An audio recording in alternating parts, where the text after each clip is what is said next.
guys, welcome back to the Piston Show. We struck the lottery today because the weather looks like we are in good old England, but we are somewhere in the fringes of Damansara, bringing you one of the most exciting comparison videos that we have worked on. Now, we have heard and read some of your comments, and previously when we did the Honda City versus Toyota Vios video, well, a lot of you criticized our decision and actually called me a Honda salesman.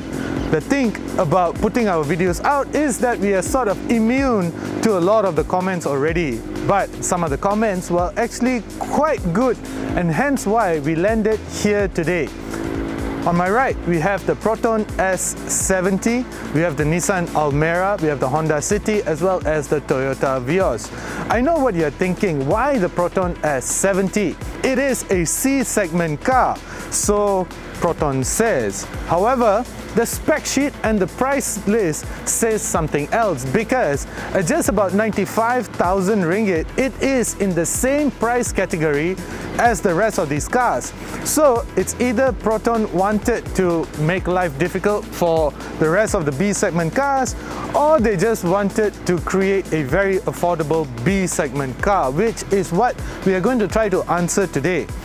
On my left, we have the very gorgeous Nissan Almera. Now, this is priced somewhere about 95,800 ringgit. However, the model that you're seeing here behind me actually comes with a complete body kit called the Kuro body kit.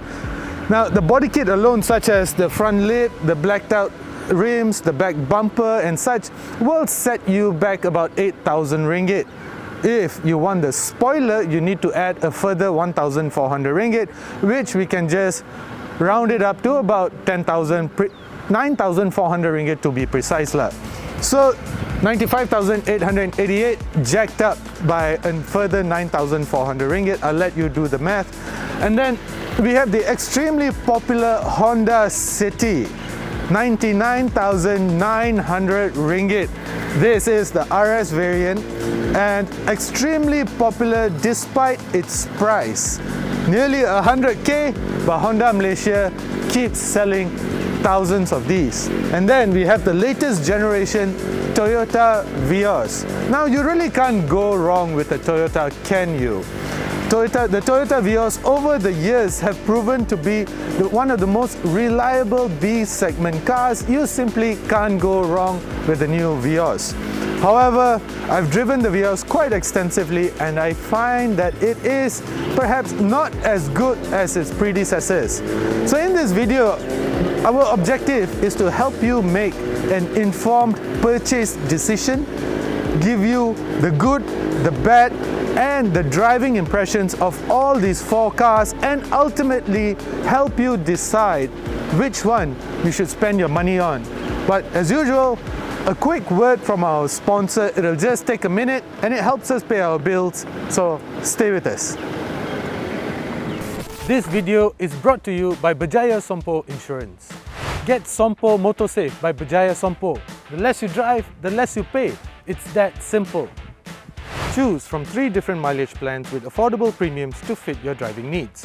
Perfect for those who drive occasionally. Plus, enjoy extra perks like unlimited towing, 100% special perils, and all driver coverages. Ready to drive smart and save big? Switch to Sompo Motosafe today. Head over to Berjaya Sompo Insurance and start saving now.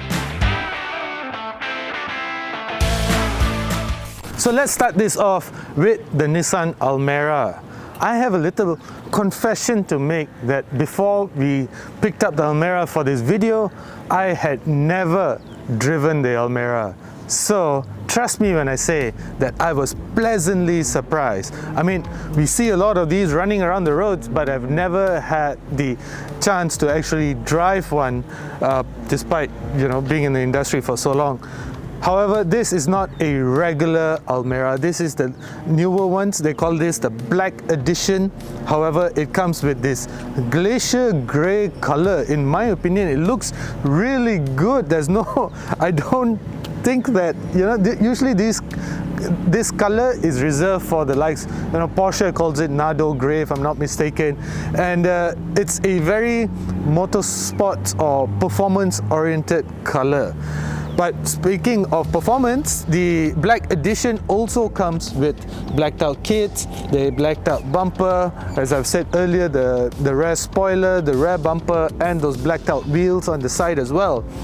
I'm a little bit confused because Tan Chong Motor calls it the Black Edition, and then after that, over here you'll see a Tome branding. On top of that, they also have something called Kuro body kit. So whether it's Black Edition or whether it's Kuro or whether it's Tome, I'll let you decide. However, I can just tell you that if you want the body kit, it'll cost you a further 8,000 ringgit, but that does not include the back spoiler. From the side here, still I think it's a very good looking car. You also get this carbon fiber handguards over here that basically ensure that the door handles don't scratch up from all your nails. Besides that, at the back here, again, same old in terms of design, but this comes with the rear spoiler, which costs a further 1,400 ringgit. This is the bumper that I was telling you about, and generally, it's a very good looking car. In terms of dimensions, it's not that big. The Honda City is wider, the Proton S70 is bigger. It sort of shares a little bit of its similarities in terms of dimensions with the Toyota Vios, but from the inside, it's significantly more comfortable and bigger than the Vios. Let's jump inside. Before that, let's check out the boot.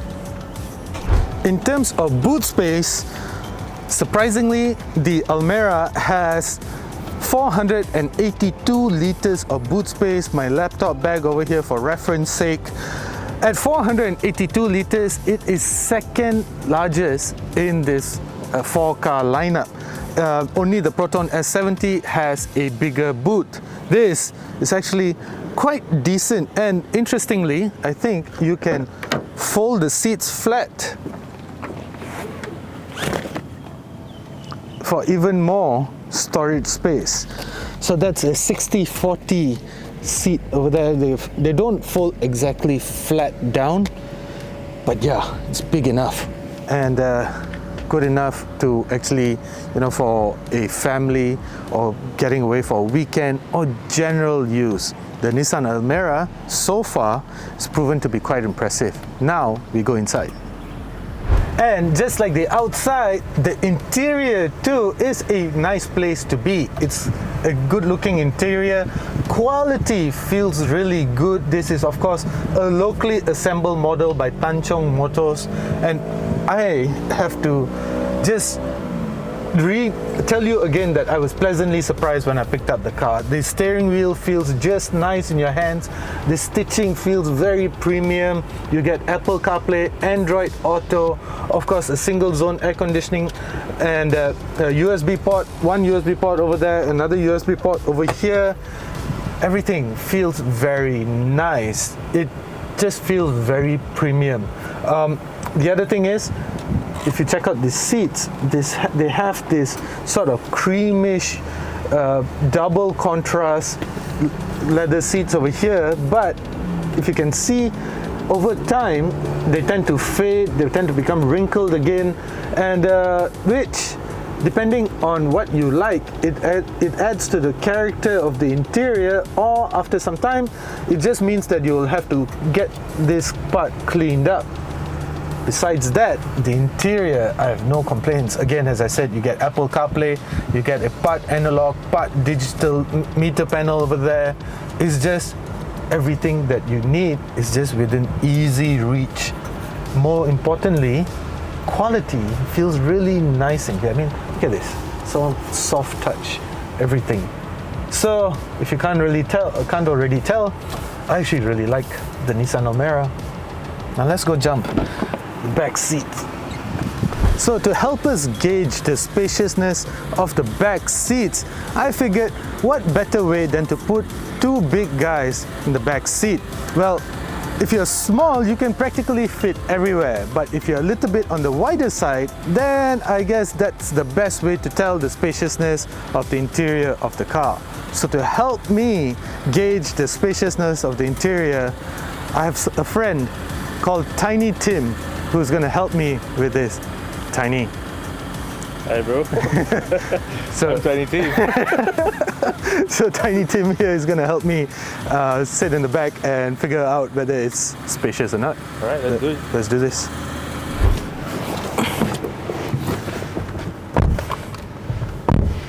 What do you think? It's actually not bad. Yeah, but This is your driving. that's my driving position. Yeah, so both of us are roughly about the same height. But look at the headroom, man. So I have no hair, so headroom is not that bad. Here is a bunch of hair, and But it's hitting my head though. you're hitting your head Yeah. already. So the thing that you need to realize about Nissans are the back seats are always just slightly elevated than the front seat, because Nissan says this is actually to help the back passengers look in front, to see what what's going on at the front seat and such. So even the X-Trail has this feature where the back seat is just slightly elevated as compared to the front. This, of course, as Tim pointed out, sacrifices on headroom, but in terms of width, yeah, if you're as wide as us, then I don't think you're going to get anybody. Wide is fine, but you definitely can't fit a third person here. Yeah, you can't fit a third person here. And the other thing that I think needs to be pointed out is there's no air conditioning vents at the back here, and you only get a single USB port. So if you have two kids that you're going to be carrying in here, then they'll be fighting over charging their devices. But in terms of spaciousness, let's see if you have this. Of course, you get cup holders, but still, in terms of width, not that great. In terms of head space, I mean, if you're taller than me, yeah.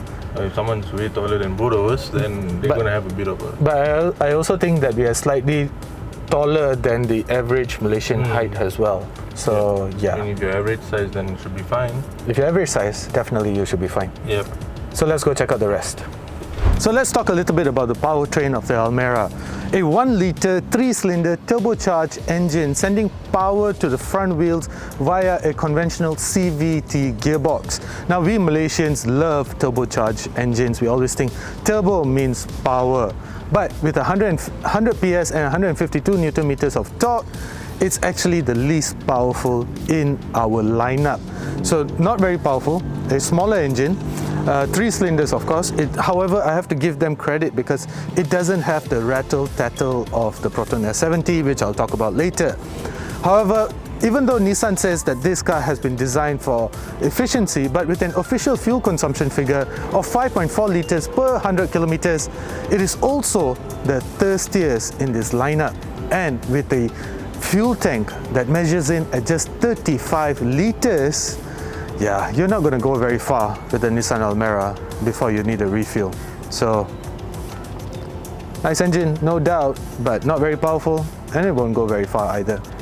Now, before we set off to drive the Almera, let's talk a little bit about the safety systems that are available in the Almera. Now, keep in mind the Almera has been in the market for a while already, much longer than when certain safety systems were introduced. So does the Almera actually keep up in terms of safety? Well, from what I'm reading, of course it does. It still comes with 6 airbags, which is pretty much the same amount as compared to its competitors in the same segment as well. But not only that, it has other safety systems such as forward collision warning, forward emergency braking, blind spot monitoring system, which is a must these days, rear cross traffic alert, 360 cameras. Then these cameras also highlight whatever moving objects there are within its range. Besides, it doesn't have a lot of safety systems like some of its competitors do, such as forward, like front car notification system. Like I think it is the Honda that has this system where the front lead car departure notification system. That is what I was searching for. Anyway, so how does the Almera drive? Been driving it around for a couple of days already, and I just gotta say this, that just as I was pleasantly surprised when I first got into this car, I was pleasantly surprised when I started driving this car as well. Now, it may not be very powerful because 100 PS is just roughly about 97 horsepower. But keep in mind that because it has a smaller fuel tank, so the car is not very heavy, which means that despite the powertrain being so small, it doesn't have a lot of mass to actually pull. Front wheel drive, so pull. Rear wheel drive, so push. So besides that,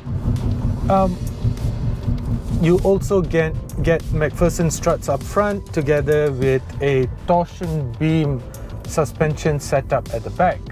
I just have to say that the suspension though, it just tends to roll over bumps rather than absorb them. So that is one thing that I wish could be better about the Almera, because it does sort of affect the comfort levels. Like, check this out.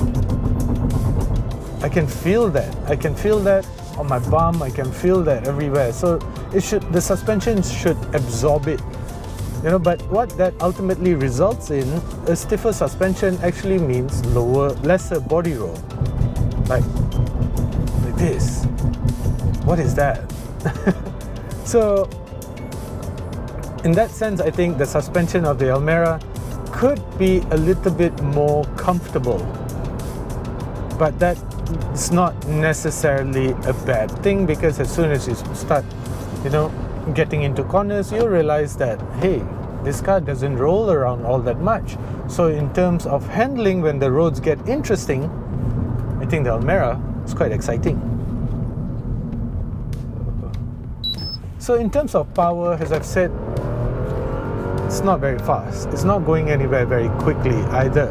It makes a lot of fancy noises, but that is not the engine, that is the CVT transmission. And in typical CVT transmission fashion, it's very noisy. So yeah, it still makes a lot of fancy sounds. But what is really impressive though is the refinement levels in here, because despite me being at some high speeds, let's be polite about it, you still don't hear a lot of wind noise around the C pillars, B pillars and such. A pillars I think? I forgot my technical details. So, and I really like that, because that just means that as a family car, the Almera is not bad at all. I just wish that the suspension was a little bit softer.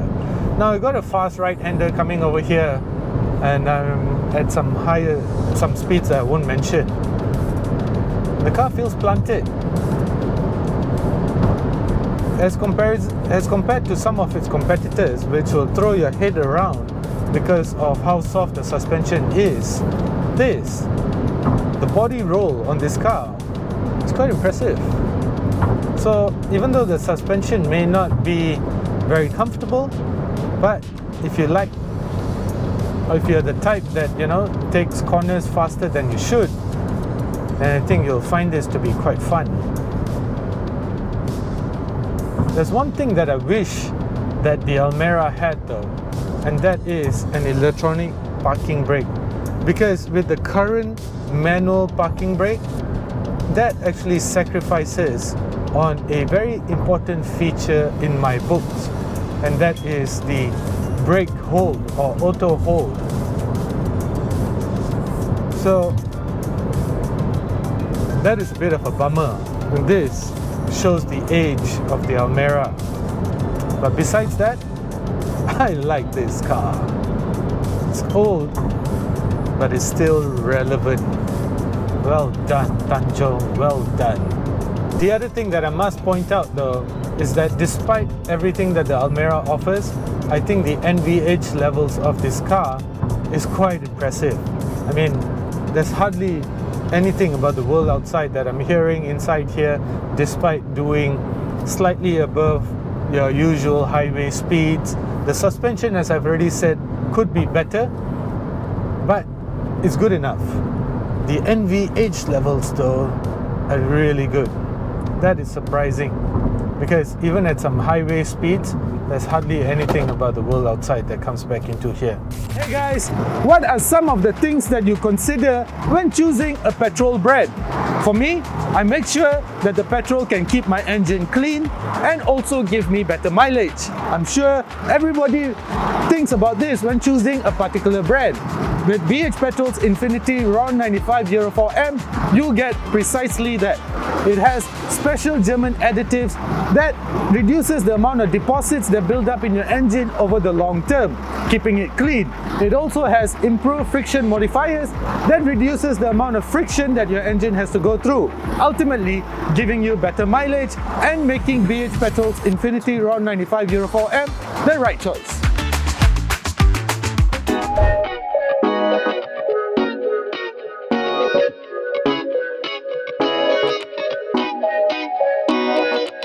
And now, let's talk a little bit about the Toyota Vios. Now, I've read your comments from our previous videos and a lot of you love the Vios. Now, I'm a big fan of Toyota, I have no doubt about the company and I like a lot of their products. I just don't like the Vios that much, especially not in this current version. I like the previous generation models. They were really nice to drive, comfortable, spacious and such. Even the designs of the cars were really good. This though just does not do it for me. I don't like the angles, I don't like the edginess of the overall car. Now, it might, maybe I'm aging, but I just don't like the designs such as this protruding thing over here. This is supposed to be an RM or something, but yeah, the design, it's alright. It's also the shortest car in this lineup, interestingly, and it runs on 17-inch wheels. If just for a recap, the Almera runs on 16-inch wheels, so this runs on bigger wheels. It is also one of the tallest cars in this lineup, so does that translate to more headroom inside? We'll answer that shortly. Now, I said that the front, I didn't like the design. I really don't mind the back though. This is a very handsome, rare design of the car, like the LED lights.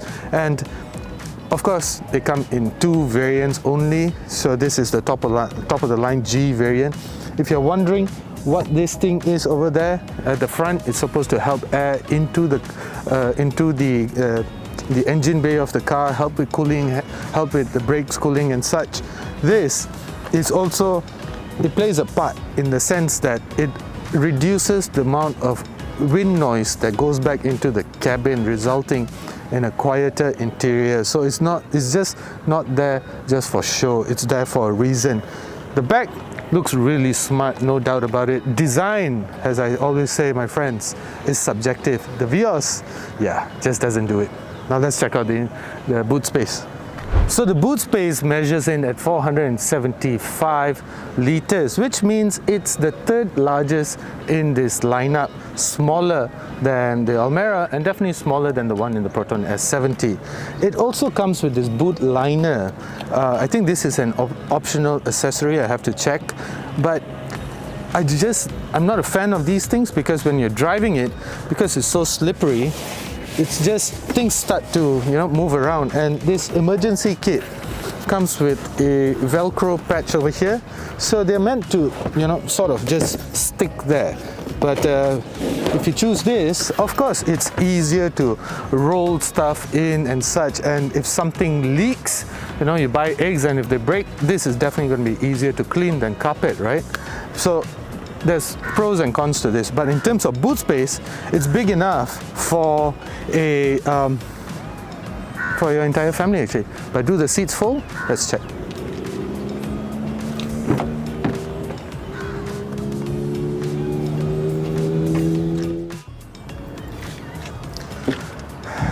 Bad news, guys.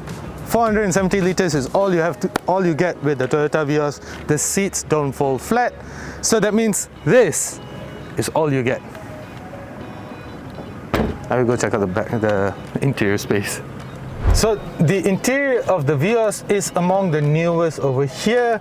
Of course, the Proton S70 is newer, but this generally feels like a very nice interior. The quality is typical Toyota, everything feels good. I just don't like the fact that a lot of these switches and buttons, the steering wheel are shared with Perodua. So all these things over here, all these buttons and such, you'll find it in a much cheaper Perodua as well. I don't like that. I know it's normal to share parts these days, especially between manufacturers that are within the same company. I don't like it. If I'm going to be spending double the money, I want something more exclusive. This, even though quality is good, even though there's nothing that I can complain about, there's nothing that is out of place, even the meter panel, guys, is shared with Perodua as well. Now I can't, once you see it, you're never going to be able to unsee it. I also like the fact that you get this big screen over here, you get Apple CarPlay, Android Auto, you get the works, right? Sound system is good, quality is great. Now, in my earlier reviews of the Vios, I said that because the center panel is so high up, it sort of just forces you to sit like this. You can't get more comfortable. You can only go forwards and backwards and upwards and downwards. That's it. Your knee space though, this is all you're going to get. I think after some time you might be able to deal with it, but the other cars feel more spacious from the inside. Overall, nice interior. My V way, my V. I don't like that.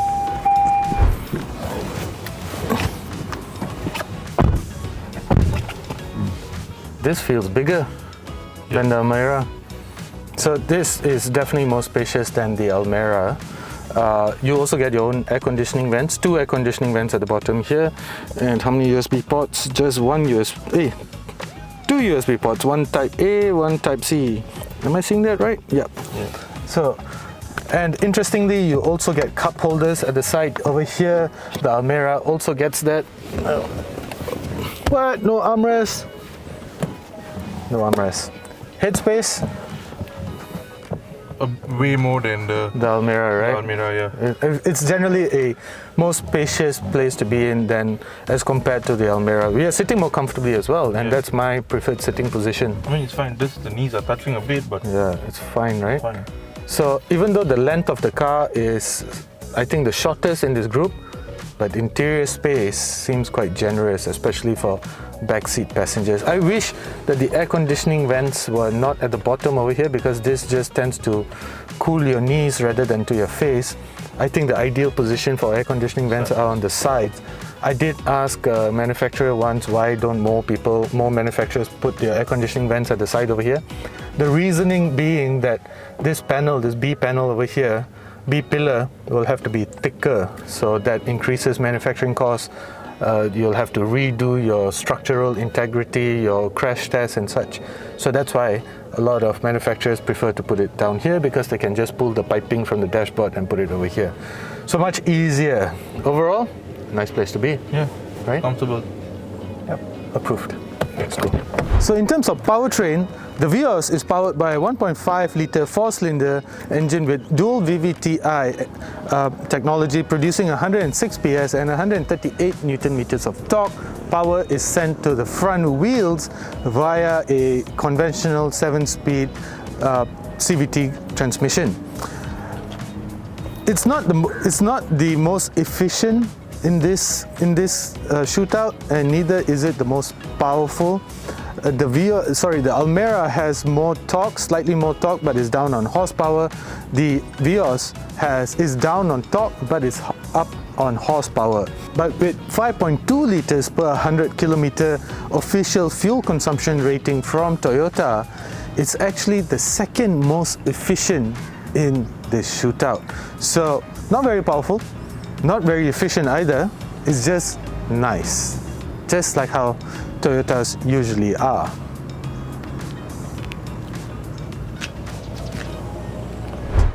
The Toyota Vios is actually quite impressive. In fact, it almost leads this comparison video. Now, of course, as I've already said, all 4 cars get 6 airbags, but in terms of safety systems, ADAS systems, the Vios gets stuff like that other cars don't get, such as pedal misoperation control.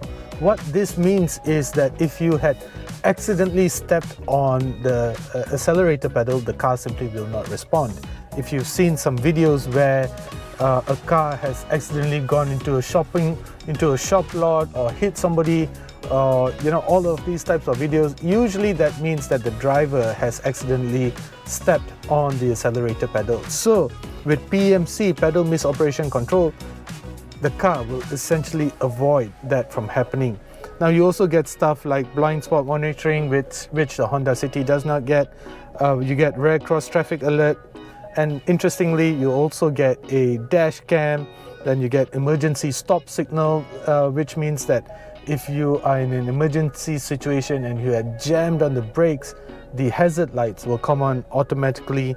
And then you get a brake assist, vehicle stability control system, which a lot of the other cars get as well, a pre-collision system, lane departure warning, lane departure prevention, lane keep assist, which the other cars get as well, adaptive cruise control without stop and go function. You also do not get lead car departure notification system, which the Honda City gets. The rest though is pretty much same old. You also get shifter pedals, which time limit, press brake to keep brake hold. Okay, I need to get the car going. Anyway, you also get shifter pedals, which the Honda City also offers. In fact, the Honda City and the Vios are the only two cars with shifter pedals for additional driving fun.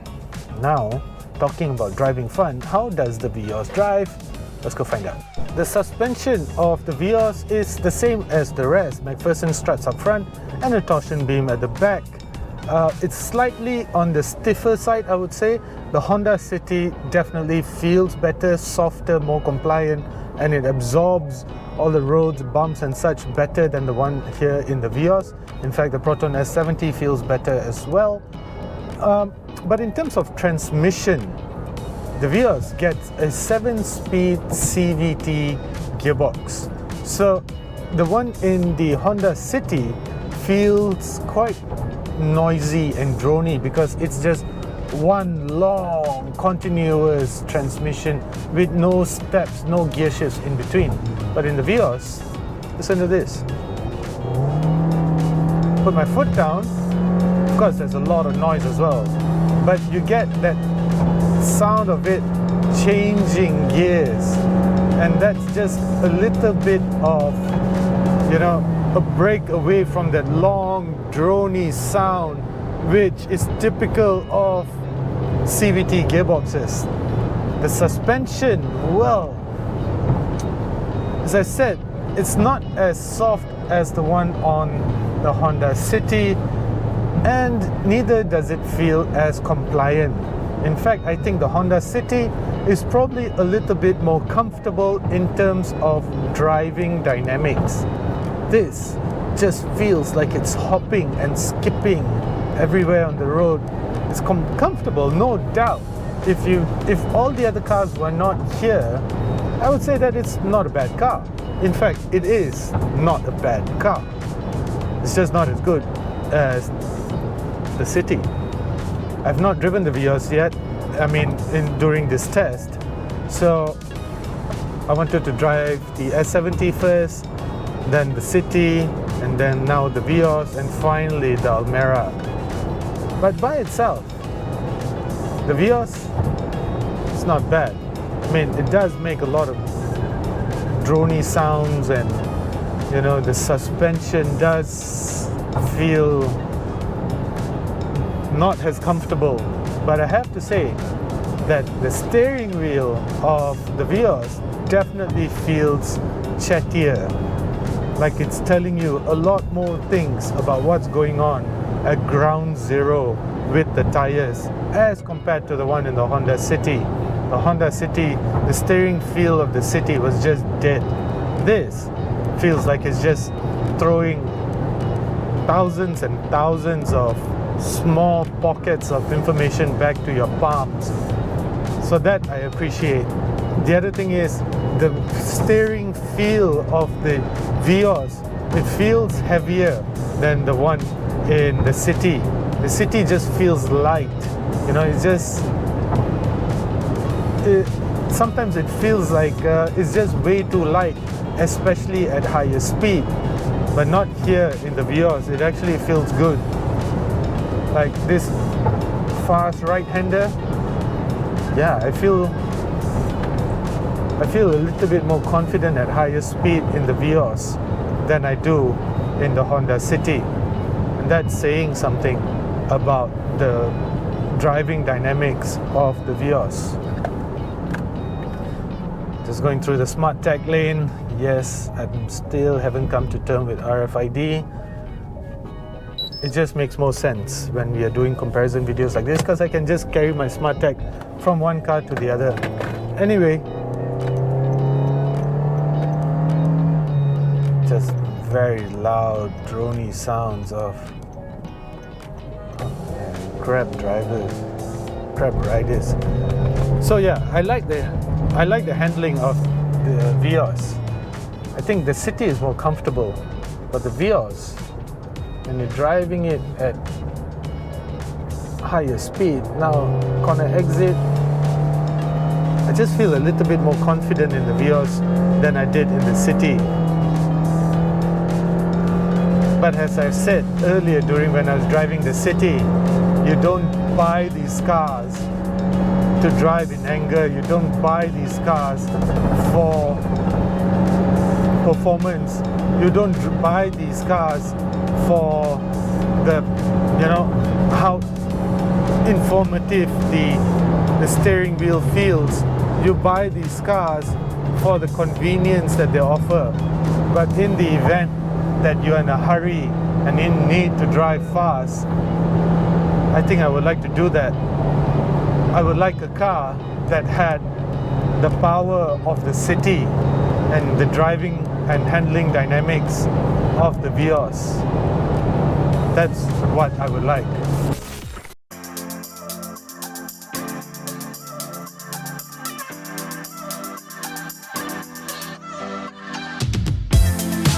And now, the icon of the middle class, the Honda City RS. Now this is not cheap. At 99,900 ringgit, it's definitely quite a bit of coin. It's also one of the oldest models over here. Of course, it has gone through its facelift, it has gone through a bunch of product updates, which actually quite makes it a very nice car. It is, despite its age, it's still a very nice car to look at. The interior is among my favorites, but a all-new Honda City shouldn't be too far away. I don't want to speculate, I just know that it's not too far away. From the side, it runs on 16-inch wheels, whereas the Vios, as I've said earlier, runs on 17. The Almera runs on 16s as well. The design, well, this is a very safe design, and because we see thousands and thousands of them on our road almost on a daily basis, whether in sedan form or hatchback form, we have come to actually become familiar with the design of the Honda City. I can't say that it's very good looking, and I can't say that it's ugly. It's just one of those cars that you look at and you know that it is a good car. That is the status of the Honda City. Even from the back, as I've said, it comes in RS form, so you get all these spoilers and such, and those fake double diffusers. I'm not sure what to make of them, but as I said, they're fake. Now, the boot space. Ironically, despite its size and such, the Honda City has the smallest boot space of them all. 410 liters of boot space, which is actually okay, but when you compare it to the rest, it's the smallest of them all. But for your daily needs, for your weekend getaways, for your road trips, it's still decent enough. Now, I actually shot a video where I put in all my son's things, his bicycle, bags for a weekend's getaway to Ipoh, and it was sufficient. Now, despite the fact that it has the smallest boot space, it has foldable seats, which sadly is something that the Vios does not have. In my opinion,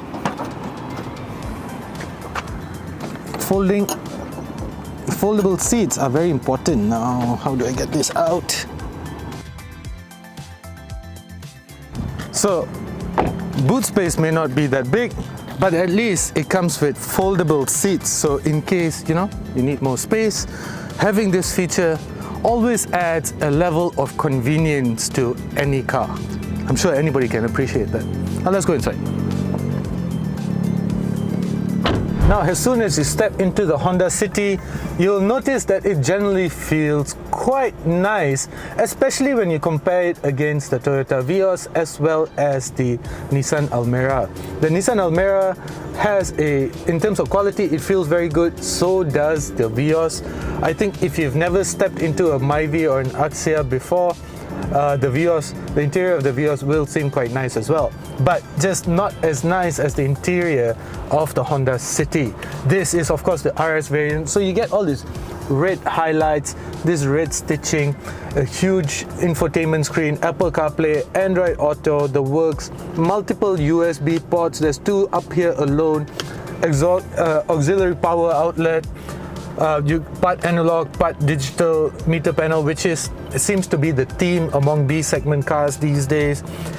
Generally, it just feels like a very nice interior, and as I've said before in the Vios, I like center panels that are not very high because it lets you just sort of, your knee space is more comfortable for your knees, especially if you are a little bit on the taller side. I really like the sound system in this car as well. I think it's definitely better than the one in the Vios as well as in the Almera. Everything feels top notch, and you also get this black roof, so it just adds a level of premiumness. Better feel expensive because at nearly 100,000 ringgit, that's a lot of money. Significantly, maybe 5,000 ringgit more expensive than some of the other competitors. But generally, it's just a very nice place to be in. Now, we call Tiny Tim.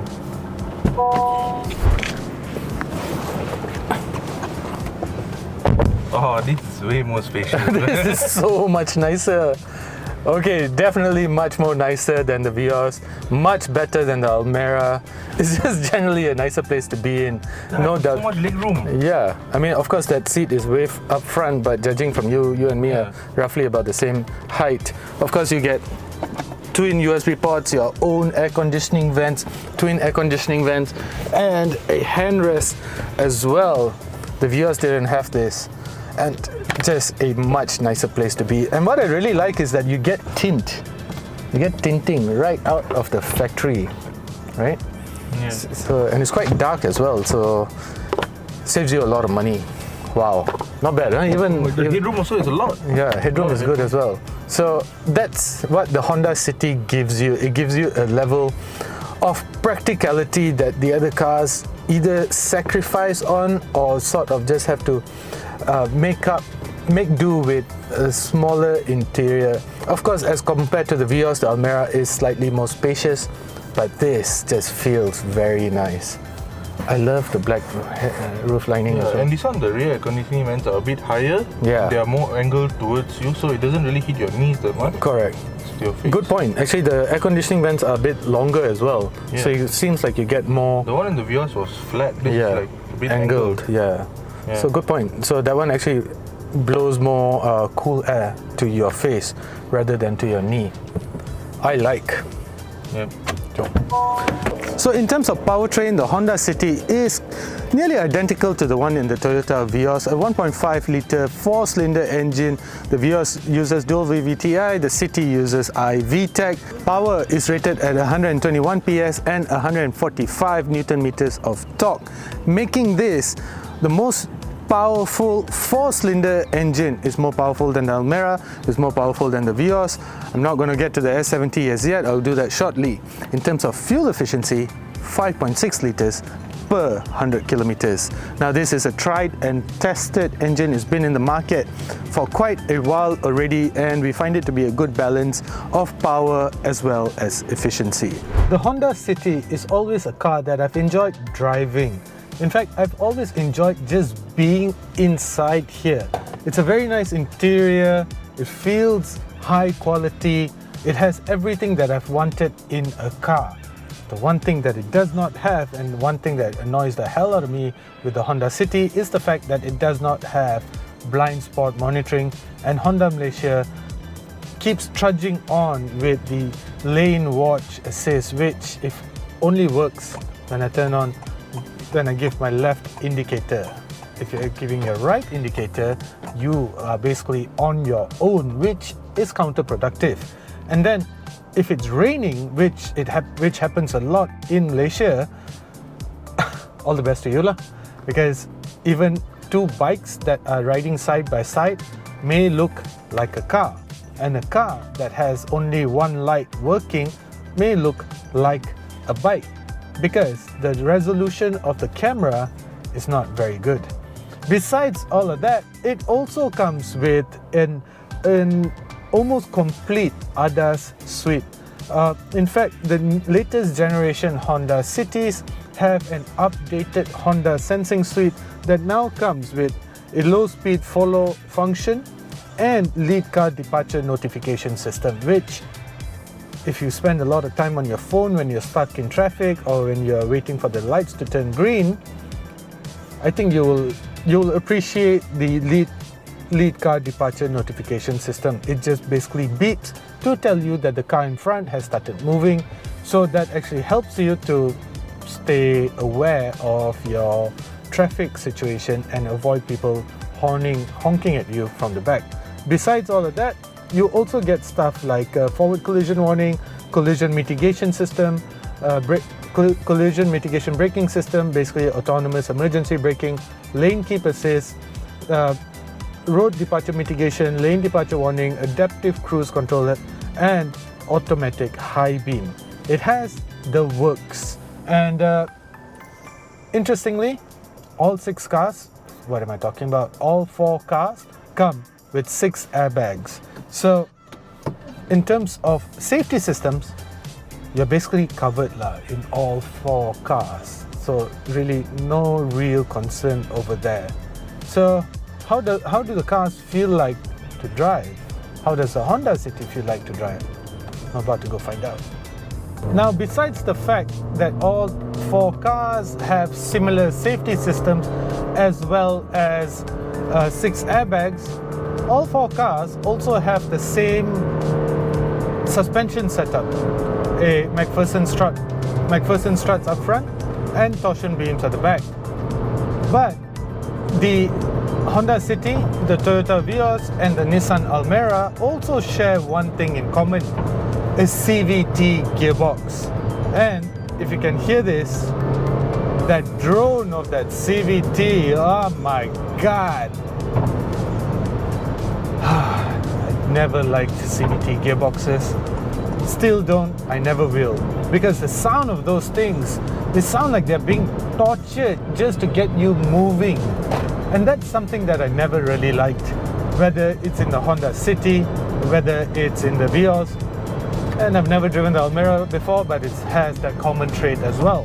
And that's one thing that the Proton S70 does really well, because it has a dual clutch transmission.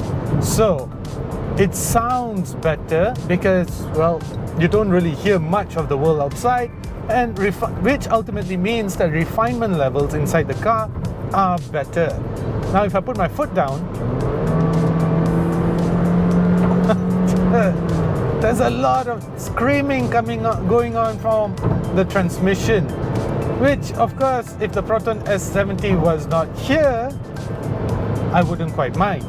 But the S70 is here, so yeah, the S70 just has better NVH levels thanks to the fact that it has a dual clutch transmission. But how does the Honda City feel like to drive? Well, as a car, the Honda City has always felt very nice. The suspension has always been a little bit on the softish side, which means that if I carry some speeds right now, let me just get up to some very illegal speeds, and I take this fast left-hander, there's going to be some very noticeable body roll. And you just sort of just roll over the bumps and inundations on the road, which again is typical of the Honda City. But that is not a bad thing, because it's actually a very comfortable car to drive, and besides that NVH levels, I really don't mind it. The steering wheel is a little bit on the muted side. It doesn't, like I can drive it with 2 fingers, no doubt about it.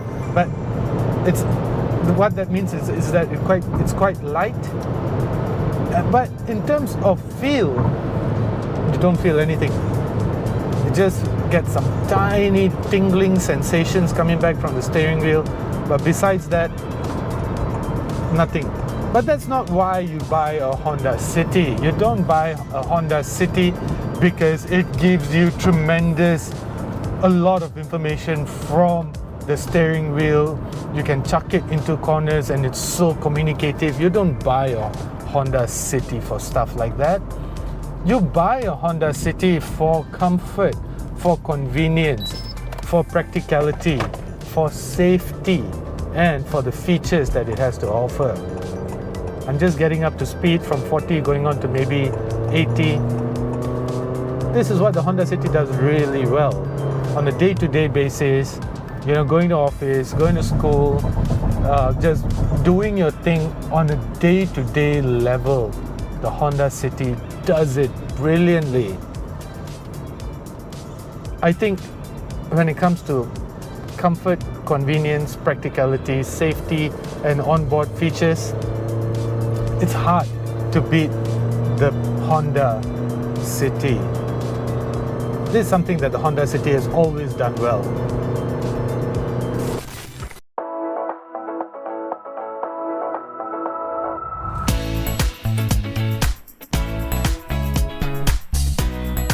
And now we come to the dark horse of this video, the Proton S70. A B segment or a C segment contender. Well, we believe Proton when they say it's a C segment car, but with the pricing suggests, as I've said earlier during the start of this video, the pricing suggests that it might be a B segment contender. So right now we are trying to ascertain that whether it's an extremely good B segment car or a not so good C segment car. To answer the latter, I think we will have to compare it to the Honda Civic as well as the Toyota Corolla Altis. That is something that we might try to do in a later video. If that's something that you'd be interested to see, then let us know in the comment section below and we'll try to put that together for you. Anyway, the Proton S70 is undoubtedly a good looking car. There's no bad angle to it. Of course, Proton has localized it a little bit. This is the Geely, I think the Boyu or something, if I'm not mistaken. I could be wrong, but I know it's based on a Geely. Of course, Proton has given it new bumpers, a refreshed grille and such. It's something that Proton always does. Now from the side, you get 17-inch wheels, which is something that even the Vios has. And the side profile is actually quite nice. It has one of the lowest roofline, if I'm not mistaken. It has the lowest roofline among all 4 cars. Does that mean that it has lesser headspace? That's something Tiny Tim and I will answer in a bit. And from the back, now it's important to know that LED lights are a common theme among all these 4 cars. The back here, well, I really like these lights. Now let me just get the car keys, because I believe that you might like this. So I really like this feature. It's something that I've already pointed out in my review of the car, but check that out. I still find that really nice. Okay, and again, so in reverse now. Wow. It still blows my mind every time I see that. Now, Chinese car makers, Geely of course, are just phenomenal when it comes to light plays like this. So it looks great, but among Chinese car makers, it's no big deal. In this segment, it is a big deal. 500 liters of boot space. This is the biggest boot in this segment. Now, let's just pretend that this is a B segment car for a while. Let's just pretend that on the basis of its price alone.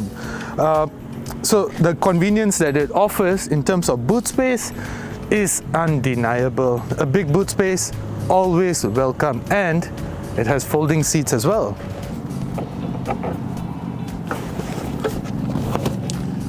Yep, you get more room in here. Folding seats, always welcome. So yeah, can't deny that with the Proton S70. Now we jump in front. So the interior of the Proton S70 is arguably the nicest in this segment, hence why probably Proton says that this is actually a C segment car. I'm actually inclined to say that it is a B plus segment. Yeah, I just created that out of thin air. So good morning, happy Saturday, friendos. yeah. So anyway, it's a brilliant interior. It's something that I've experienced previously by myself as well. Check out our other reviews, independent reviews of the Proton S70, where we tested this car on a road trip to Penang, as well as later on a solo drive. Anyway, it's a very simplistic interior, and in typical Proton slash Geely and in typical Proton slash Geely fashion, you get a huge infotainment screen. This is of course the flagship X variant, so infotainment screen is larger. You get a digital meter panel over here as well, a meter cluster. You get twin storage space over here. You also get another storage space over here, multiple cup holders, a USB port over there, a USB port down there, and that's it. I don't like the gear selector. I'll say that. I've always said that about the Proton range, and in the X90 as well is the same gear selector. I just never liked it. I just thought that, yeah, it's twin function. It could be a single function. Proton says that it is there for safety.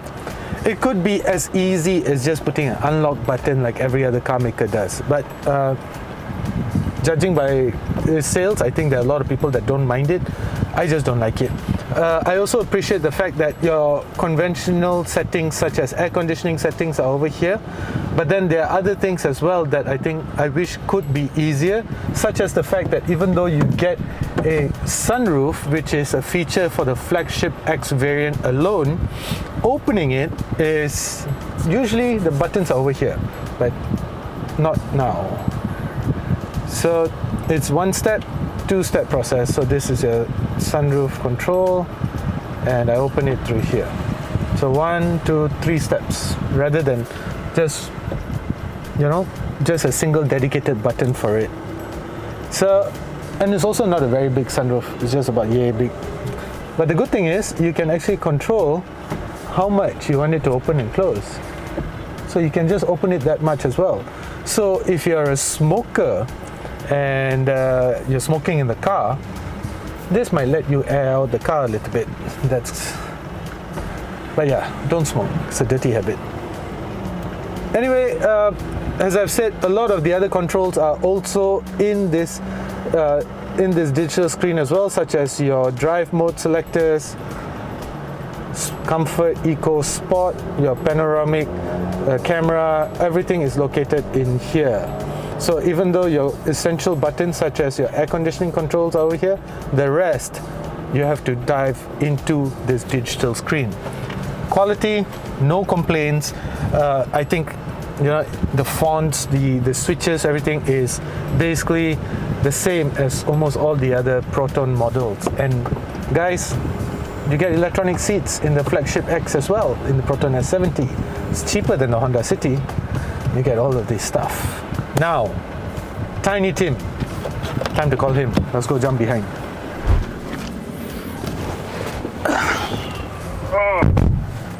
Small, huh? This is small.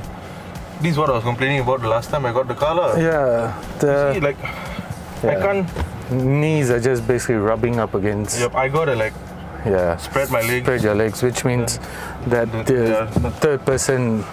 But surprising though, because the Honda City feels more spacious at the back here. In fact, in terms of back seats, I think the Honda City offers the most spaciousness / comfort. Of course, you get a Type A, Type C, or Type A and Type C USB port, and two twin air conditioning vents as well, and armrests. So that said, I think the Honda City, surprisingly, has the most comfortable back seats. Yep, definitely. But there's a lot of headroom. There's a lot of headroom. Headroom is good. Headroom is Compared definitely. to the rest. Yeah, there's more headroom. I think this has the most amount of headroom. So if you're tall, you're going to find there to be ample of headroom, but your knees are going to be rubbing up against the front seats. The Honda City will answer that for you, but your head might be rubbing up against the, headliner. Anyway, nice place though. I mean, the leather is nice. Yeah, the finish, nice finish to it. Nice finish. The seats are soft. Stitching is good. Yeah, thank you. So powering the Proton S70 is the most powerful engine in this comparison video. A 1.5 liter turbocharged 3-cylinder engine making 150 PS and 226 Newton meters of torque. It is also the thirstiest at 6.2 liters per 100 kilometers. Now, power is sent to the front wheels via a 7-speed dual clutch transmission. Now, no complaints about the engine. It is a very nice engine, but yeah, I need you to hear this. Please start it up. See? The vibrations, the sound, it sounds like a diesel engine in fact, and the vibrations, especially during startup, can be quite severe. Now this is, you can argue that Keshi, this is a typical character of a 3-cylinder engines, but the Almera is also a triple cylinder engine and it doesn't do this, it doesn't sound like this, and neither does it vibrate as violently as that. Now you might say also, oh, the bonnet is open, of course it's going to be loud. Let's hear it.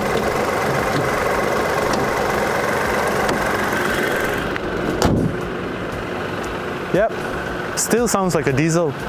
So that's the only thing about the engine of the Proton S70. Nice and powerful, not very economical, it's actually quite thirsty, and it sounds, I'll let you make up your mind.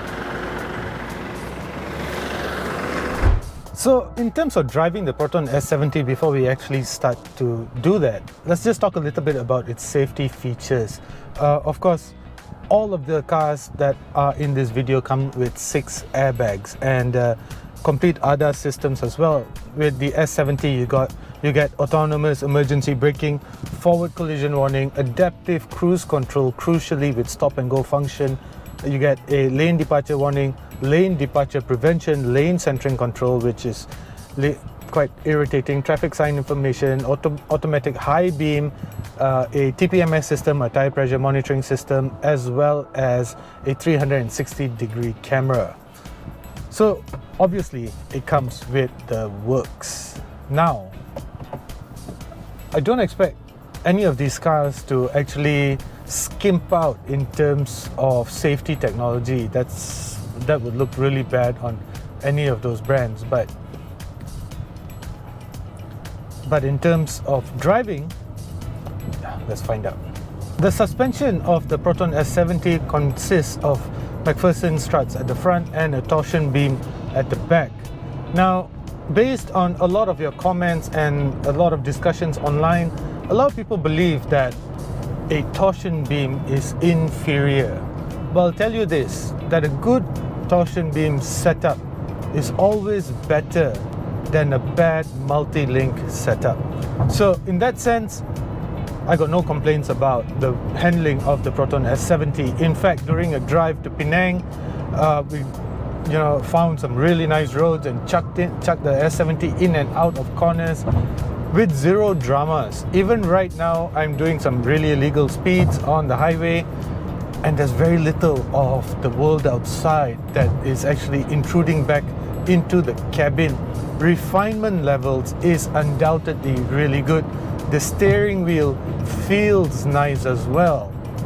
So as far as driving the S70 goes, I just got no complaints. But the accelerator feel is something that I think could be improved on, and a lot of feedback has already been given back to Proton.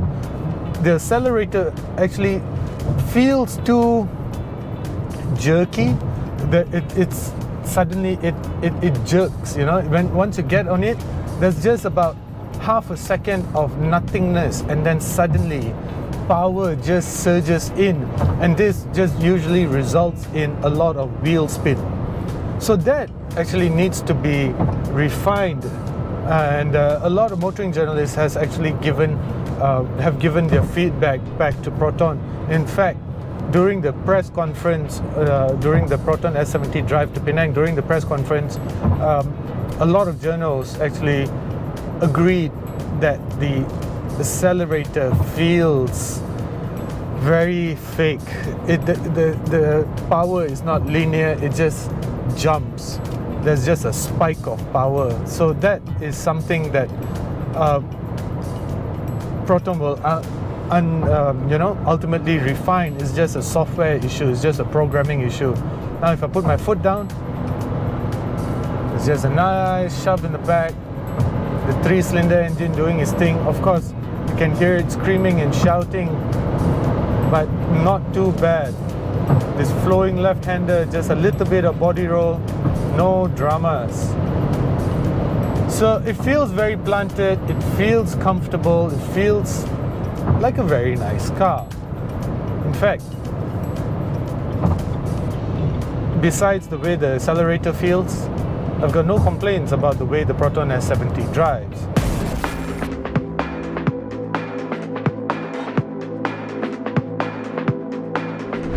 So one of the things that I was also eager to compare between all these four cars was the clarity of the cameras. A lot of cars come with rear view cameras, 360 cameras these days, but it is the clarity of the cameras that actually matter, not so much the existence of the cameras, because anybody can put on a camera. You can go put it on as an accessory, but how clear is it? So let's start with the Proton S70. So we got Tiny Tim to actually be at the back of all these cars. So we're going to see how handsome his face looks, and from there we're going to judge the clarity of those cameras. So Proton S70 starting now. Let's do this, bro.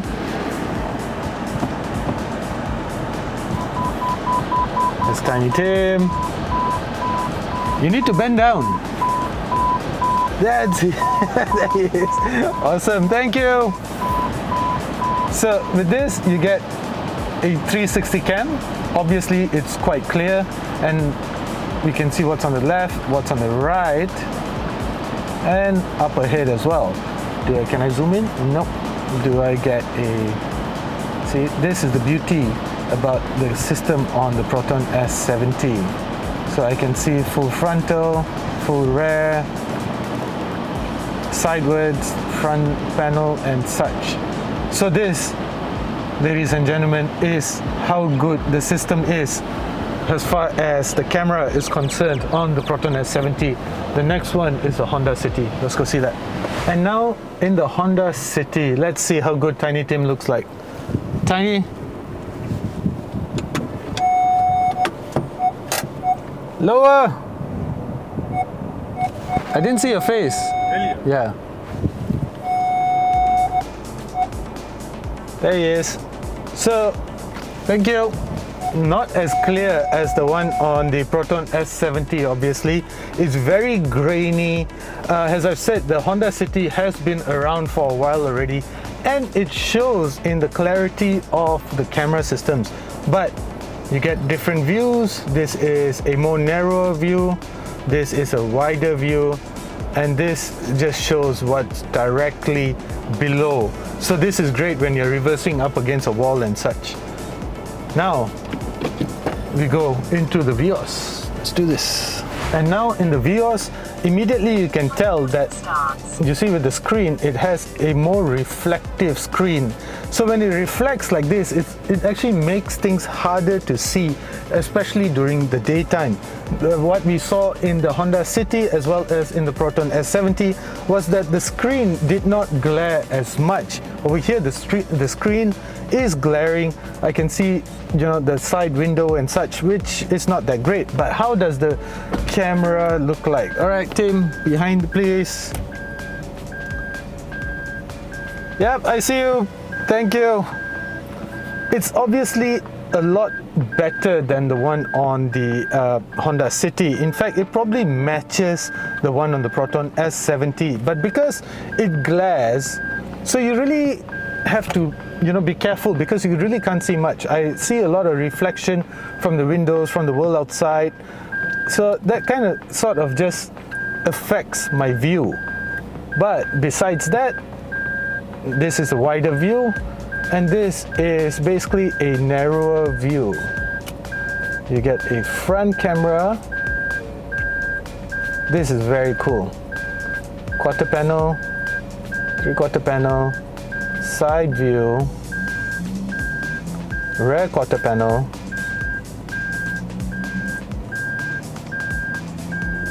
yeah, definitely much better than the one in the Honda City. Comparable, perhaps even slightly better than the one in the Proton S70. Now finally, Nissan Almera. Let's go. Okay, so now we're in the Nissan Almera. Immediately you can tell it has a smaller screen, and it does not reflect like the one in the Toyota Vios, which is good. Now we see how clear the camera is.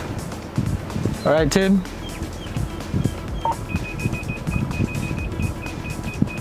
I see you, thank you. So I think this is comparable to the Honda City. It's quite grainy, it looks old. In fact, I think the Honda City and the Nissan Almera are the two oldest models over here, and it shows in terms of the clarity of the cameras. What else do you get over here? Not much. It's just your rear view camera. Do I get anything else? This is your side view. This is your back view. So you only get two views. Can I? Yeah. These are the only two views that you get with the Nissan Almera. In terms of clarity, I would say that the Toyota Vios has the best camera among these four cars. The Proton S70 is also just there, but just not as clear as the ones on the Toyota Vios. The Toyota Vios is just perfect. It's just let down by that reflective screen, but you can buy a cover for that, from the aftermarket accessory. You can just put an anti-reflection screen like you do on your phone, and that should make it a lot better already. So before we conclude this video, let's just see what type of convenience all of these cars offer you when it comes to actually, springing a flat tire. Let's see if they have a spare tire. So we are starting with the Almera. You get a space saver tire. So yes, you get a spare tire, which is very important. And then now Vios.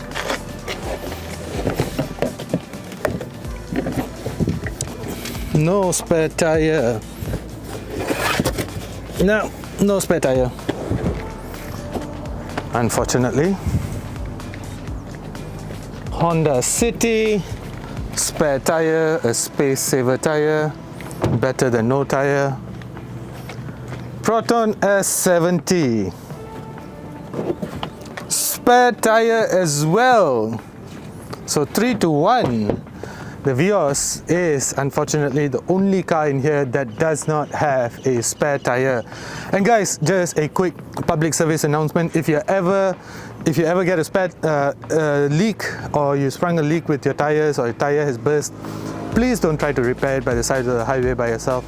Please wait across the barriers where you usually get a lot of jungles and stuff. It's better to wait there rather than risking your life and changing the tire yourself. Just wait for help to come. It's much safer. So anyway, Vios, come on. So finally, which is the car that actually is our pick? Well, guess what, guys? We are not really going to tell you how to spend your money, because there's a little something about each of these cars that we really like. So let me share that with you. If you are really into how good a car looks and you do not mind, or you don't care about anything else, then the Nissan Almera is probably the best looking car over here. Of course, it is dated, it has been around for a while, the works, but I really like the way it looks, especially in this glacier grey color.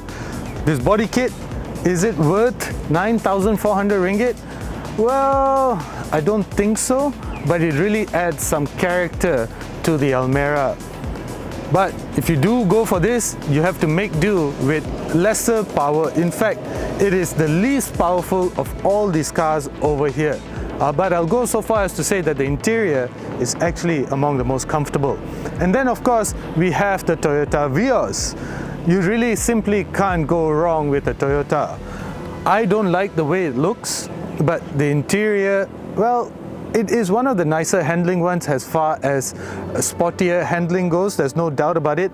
I just don't like the way the front end looks. As I've already mentioned, I don't mind the rear of the car and everything else about the Vios, but the front doesn't do it for me.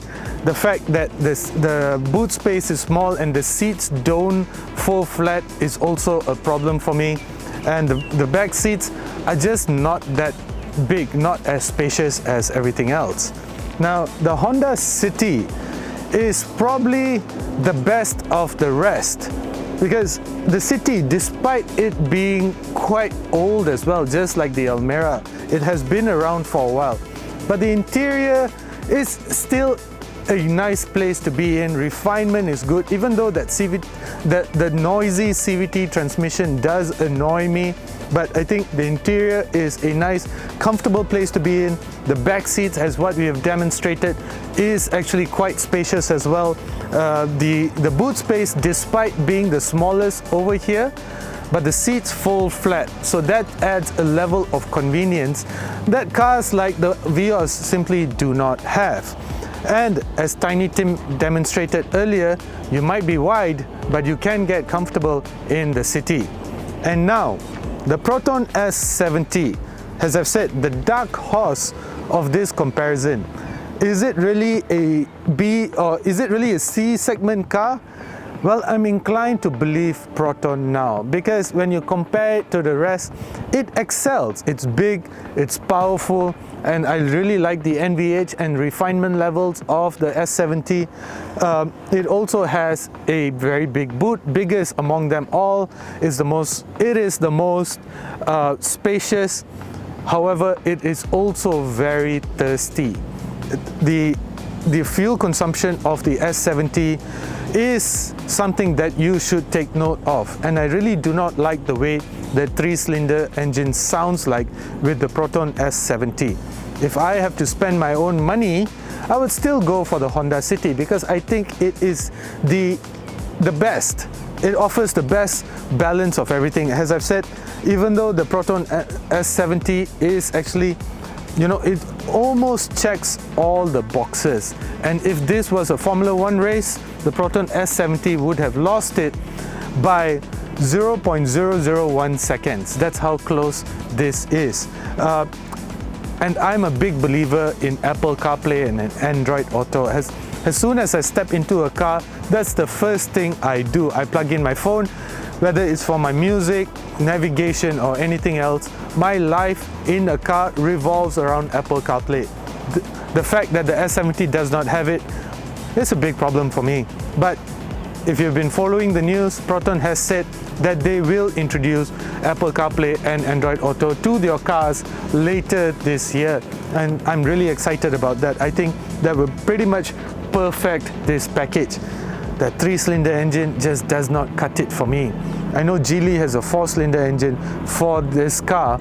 Perhaps they should try to explore how it feels like with the Proton S70. My money goes on the Honda City. So now it's time for you to share your comments. Which would you pick? Why would you pick that? And I know a lot of you have a lot of things to say. I'm quite used to a lot of your comments. Some good, some nasty, some just plain outlandish. So let me have it. Do share your comments. And as usual, if you like what we are producing here, if you like what we are doing over here, do consider subscribing. Thank you for watching.